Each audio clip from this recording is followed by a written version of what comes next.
Hi guys, this is Noah from Rear Chats. How are you? Hope you're enjoying the summer. So I wanted to talk in lieu of school starting, which is fastly approaching. And everyone's like, oh my God, don't remind us. Well, for those of us that live in the southern United States, school will be starting next month. And for those of you in the Northeast and in the Midwest, and I believe in the West Coast, school will be starting for you guys end of August, I believe, first week of September, right after Labor Day. But nonetheless, it's almost here, people. All right, so enjoy your summer. So I wanted to hop on here just to talk about how space and academics and how one serves the other when it comes to the aesthetics of our schools. You're like, what? Yeah, hello. This is Reorg Chats. Space and functionality and having spatial arrangements that suit our lifestyle, and in this case, our academic environment, are very important. So I recently, recently, sort of, you could say, almost 3 weeks ago, had the pleasure of being invited to the grand opening of a micro school here in South Florida called SCORE Academy. Thank you so much, you guys, for the invite. Loved it. A lot of fellow educators, long-term and new ones like myself, that were there, and administrators, resources, counselors, etc., and of course, their enclave of friends. But what I wanted to talk about was my impression from the visit, and just food for thought as, again, we go into preparing our classrooms again next month for the upcoming school year. Not to rush anybody, and I know we're always thinking, but planning is, when you plan, it helps you. It can be more cost effective. There's a lot of benefits in planning. It's cost effective. It's also good for the purposes of logistics and planning, etc. I don't have to tell anyone here, right? We all know. So when I went to SCORE Academy, opening, of course, I was immediately in love by the aesthetics of the school. Some people would say, well, it's new, of course you're going to love it. No, that's not necessarily true. What I love the most, and what I think is, not just because I liked it, but the overall impression of all of us, the guests, and based on commentary and observation, was the common denominator was the multi-purpose rooms that they have. Every space, with the exception of the administrative rooms, is conducive to whether it's be faculty or administration, or faculty or the students. Again, the offices are designated, for administration, are designated for administration. But even those rooms were conducive for if you had guest administrators come in. Every room just had lots of light, lots of open concept, which is very much their layout, and goes a lot with from what I captured, their business model. Even though our micro school, meaning small, everything is very grand and open, so it doesn't feel small and tight and confined, and also very comfortable. So lots of light, lots of bold colors, and I like it because it really evokes creativity, right? Not every child and every student is creative, right? But there is an element to just have a wandering eye. It allows room to just expand your mind. Even if you're not a creative person, I always feel that there is a little bit of creativity within us. And it is a great open concept, the whole layout of the school, and of course, more importantly, the mobility also, not just of the the arrangements of the rooms, of the classrooms and the private offices and the open spaces and the cafeteria and eating spaces, but also the furniture. A lot of it is very mobile, which again add to that multi-purpose rooms, right? They had a lot of long tables for those, lab or science oriented or STEM oriented classes, or if there's also classes within the creative arts that they offer, those tables can be moved around and shifted. Same things with their sofas. Very cool, very ergonomic for posture, which is something that sometimes we don't always think about it. But it's something that if you're able to implement in your classroom or even in your workspace is also good, right? This is important. I'm guilty myself of always slouching. So all these things were implemented and thought of when they did the design of the school. And again, it's not because it's a new school. You can implement those even in your classroom, even in the simplest ways. Even it's through, changing a keyboard, the pencils that you use, that the children use, those things can be added to your Amazon wish list for those teachers. You can add things that are more ergonomic, conducive for your classroom, as well as in your school supply list. And nowadays it's very affordable. I feel like there was a time many, many years ago, prior to becoming a teacher, as a professional organizer and administrator, where if you purchase things that were ergonomic, whether it's the chair or the computer or the mouse, they were definitely a little bit more on the higher cost. But of course, when you compare the cost versus the health benefits, it's like, really, you're not going to be nickel and diming for it to be better for your health. But nonetheless, it's something that that nowadays it's very accessible for anyone. That's really what I wanted to my point there. So again, having, observing this room and having lots of light, like I referenced earlier, is amazing. And it had me thinking of how much, not just in the classroom, but for the purposes of this video, when we talk about all the ups and downs and changes and types of school that there are, it's important to, just like in your home and in your business, to try to make your classroom and your learning environment, especially for youngsters, right? Because their imagination is developing.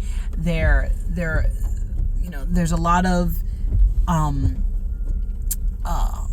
what's the word that I'm looking for? There's a lot of uncertainty in their brains, and then there's a lot of certainty of things that they know that they want and that they want to achieve, whether it's in different elements of their academic trajectory, right? And also for the administrators, right? There's times when you're like, oh my goodness, I'm going to the classroom and I'm not having a good day, whether it be because of personal reasons or just because of, it's insane at work, because it's testing season, whatever the case may be. It's very nice to be able to go into a space, again, not because it's new, that serves the lifestyle of the class, of the environment of your classroom and the environment of your student body and your faculty body, right? Every home should be customized, and every business should suit the needs of those employees, right? And should match the mission and the work environment of a company. And I think that should translate as well in the classroom, right? Every classroom or every school, and we know that there's a budget issue when it comes to public school, and even in private schools, whether religious or not, there's a cost element to this. But even in the simplest ways, by reusing, recycle, repurposing, is a great way to make aesthetically your academic space, your classroom, your school,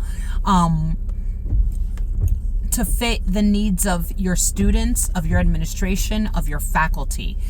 There's so many ideas and so many ways you can go about that. And on a later time, I'll make a video on that to elaborate a little bit further. But nonetheless, I wanted to just highlight how I was, again, very impressed that all these different facets and elements were taking into consideration in the design of SCORE Academy when I went to their grand opening.